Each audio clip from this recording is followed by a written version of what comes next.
Thank you very much, Mr. President. Ladies and gentlemen, good evening. Assalamu alaikum. Lovely to see you all here tonight. We are having a very entertaining night, are we not, with some very interesting things being said from the other side of the house tonight.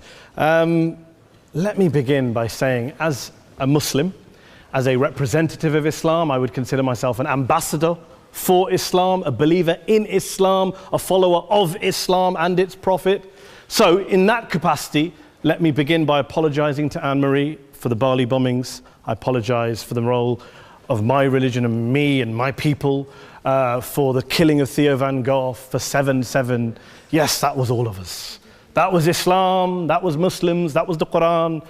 I mean, astonishing claims to make in the very first speech tonight, on a day like today, where the Conservative Prime Minister of the United Kingdom is having to come out and point out that these kind of views are anathema. And I believe you're trying to stand for the Labour Party to become an MP in Brighton. If you do, and you make these comments, I'm guessing you'll have the whip withdrawn from you, but then again, UKIP's on the rise, they'll take you, the BNP, they might have something to say about your views. This is what Mehdi Hasan always does. By the way, just on a factual point, since we heard a lot about the second speaker, about how backward we Muslims all are, on a factual point, you said that Islam was born in Saudi Arabia. Islam was born in 610 AD. Saudi Arabia was born in 1932 AD. So you were only 1,322 years off. Not bad? Not bad start there. Talking of maths, by the way, a man named Al-Khawarizmi was one of the greatest mathematicians of all time, a Muslim, worked in the golden age of Islam. He's the guy who came up with not just algebra, but algorithms. Without algorithms, you wouldn't have laptops. Without laptops, Daniel Johnson tonight wouldn't have been able to print out his speech in which he came to berate us Muslims for holding back the advance and intellectual achievements of the West, which all happened without any contribution from anyone else other than the Judeo-Christian people of Europe. In fact, Daniel David Levering, the author of the Pulitzer Prize-winning historian and author of The Golden Crucible, points out that there would be no Renaissance, there would be no Reformation in Europe without the role played by Ibn Sina and Ibn Rushd and some of the great Muslim theologians, philosophers, scientists in bringing Greek texts to Europe. As for this being our university, I will leave that to the imagination as to who is our and who is there. I studied here too. An astonishing set of speeches so far making this case tonight. A mixture of just cherry-picked quotes, facts and figures, self-serving, selective, a farrago of distortions, misrepresentations, misinterpretations, misquotations. Daniel talked about my article in the New Statesman, which got me a lot of flack, where I talked about the anti-Semitism that is prevalent in some parts of the Muslim community, which indeed it is. Of course, I didn't say in that piece that it was caused by the religion of Islam. In fact, modern anti-Semitism in the Middle East was imported from, finish the sentence, Judeo-Christian Europe, where I believe some certainly bad things happened to the Jewish people. In fact, Tom Friedman, Jewish-American columnist in the New York Times, told me in this very chamber last week that he believed, had Muslims been running Europe in the 1940s, 6 million extra Jews would still be alive today. So I'm not going to take lessons in anti-Semitism from someone who's here to defend the Judeo-Christian values of a continent that murdered 6 million Jews. Moving swiftly on. Yes. Absolutely. Well, I'm about to make that point. No, I'm about to make that point. You're right. I agree with you 110%. That is my point. I don't think Europe is evil or bad. I'm a very proud European. I don't want to judge Europe on that basis, but if we're going to play this gutter game where we pull out the Bali bombing and we pull out examples of anti-Semitism in the Islamic community, then of course I'm going to come back and say, well, hold on. I mean, look, let's be very clear. Daniel here was a last-minute replacement for Douglas Murray, who had to pull out. And Douglas and I have a well-documented differences, but to be fair to Douglas, as to be fair to Anne-Marie and to Peter, atheists.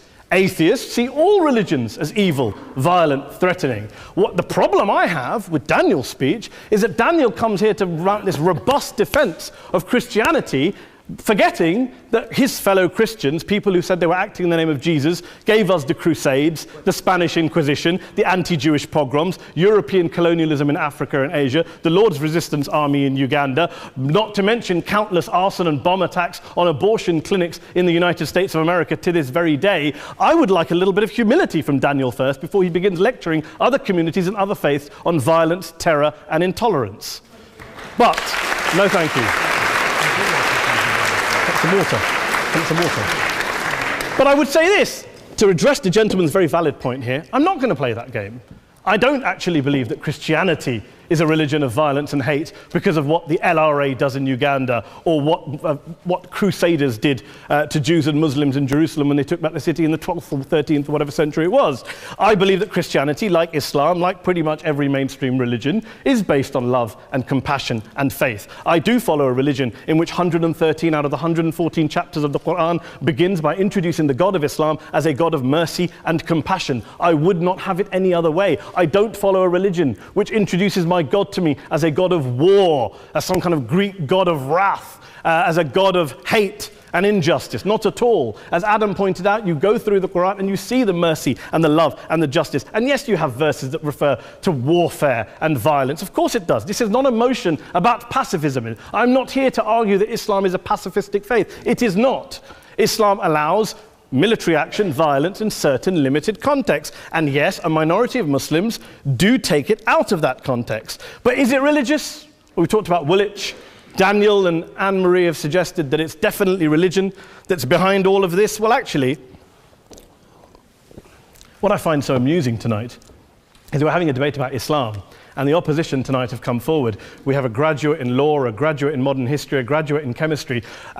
And, you know, I admire all of their intellects and their abilities, but we don't have anyone who's actually an expert on Islam, a scholar of Islam, a historian of Islam, a speaker of Arabic, even a terrorism expert or a security expert or a pollster, let alone to talk about what Muslims believe or think. Instead, we have people coming here, putting forward these views, putting forward these sweeping opinions. Listen to Professor Robert Pape of the University of Chicago, one of America's leading terrorism experts, who, unlike our esteemed opposition tonight, studied every single case of suicide terrorism between 1980 and 2005, 315 cases in total. And he concluded, and I quote, "There is little connection between suicide terrorism and Islamic fundamentalism or any of the world's religions. Rather, what nearly all suicide terrorist attacks have in common is a specific secular and strategic goal to compel modern democracies to withdraw military forces from territory that the terrorists consider to be their homeland." And the irony is, when we talk about terrorism, the irony is that the opposition and the Muslim terrorists, the Al-Qaeda types, actually have one thing in common, because they both believe that Islam is a warlike, violent religion. They both agree on that. They have everything in common. Osama bin Laden would be nodding along to everything he's heard tonight from the opposition side. He agrees with them. The problem is that mainstream Muslims don't. The majority of Muslims around the world don't. In fact, a gentleman here started quoting all sorts of polls. Gallup carried out the biggest poll of Muslims around the world, of 50,000 Muslims in 35 countries. 93% of Muslims rejected 9/11 and suicide attacks. And of the 7% who didn't, they all, when polled and focus grouped, cited political reasons for their support for violence, not religious reasons.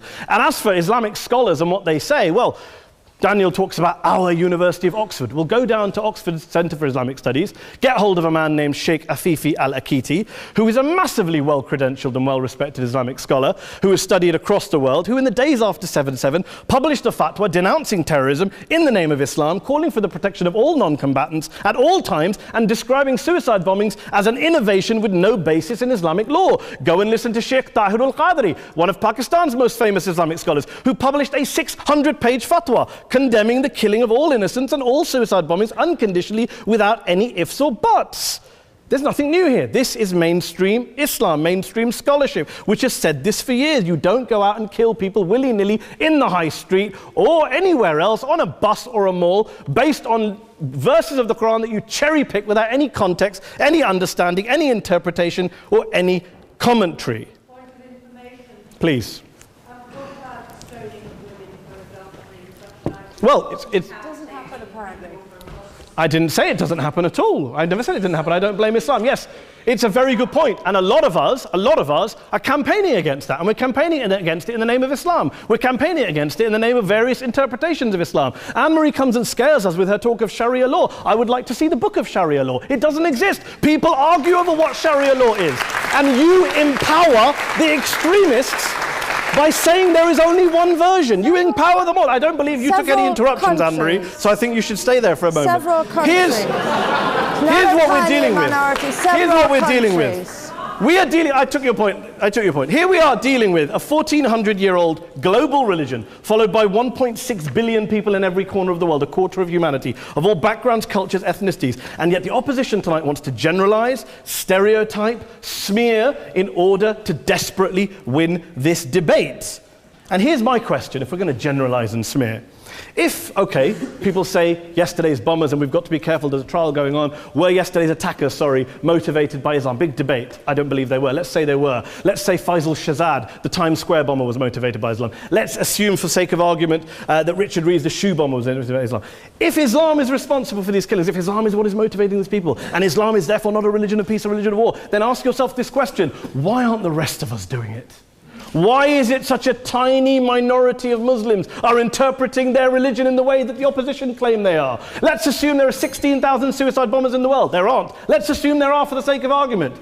That's 0.001% of the Muslim population globally. What about the other 99.99% of Muslims who the opposition tonight either ignore or smear? The reality is that the rest of us aren't blowing ourselves up tonight. The reality is that the opposition came here tonight not worried about the fact that me and Adam might pull open our jackets and blow ourselves up tonight because we're followers of a warlike warrior religion which wants to take over Europe and Daniel's university.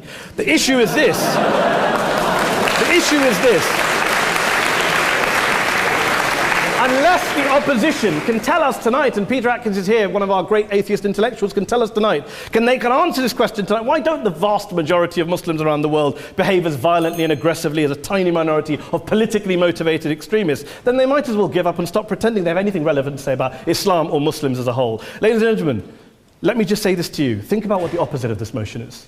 If you vote no tonight, think about what you're saying the opposite of this motion is. That Islam isn't a religion of peace, it's a religion of war, of violence, of terror, of aggression. That the people who follow Islam, me, my wife, my retired parents, my 6-year-old child, that 1.8 million of your fellow British residents and citizens, that 1.6 billion people across the world, your fellow human beings, are all followers, promoters, believers in a religion of violence. Do you really think that? Do you really believe that to be the case? They say that in the Oxford Union, the most famous debate was in 1933 when Adolf Hitler looked out for the result of the King and Country motion, where they voted against fighting for King and Country, and Hitler was listening out for the result. Well, tonight, 80 years on, there are two groups of people around the world who I would argue are waiting for the result of tonight's vote. There are the millions of peaceful, non-violent, law-abiding Muslims both in the UK, Europe, Asia, Africa and beyond, who see Islam as the source of their identity, as a source of spiritual fulfillment, of hope, of solace.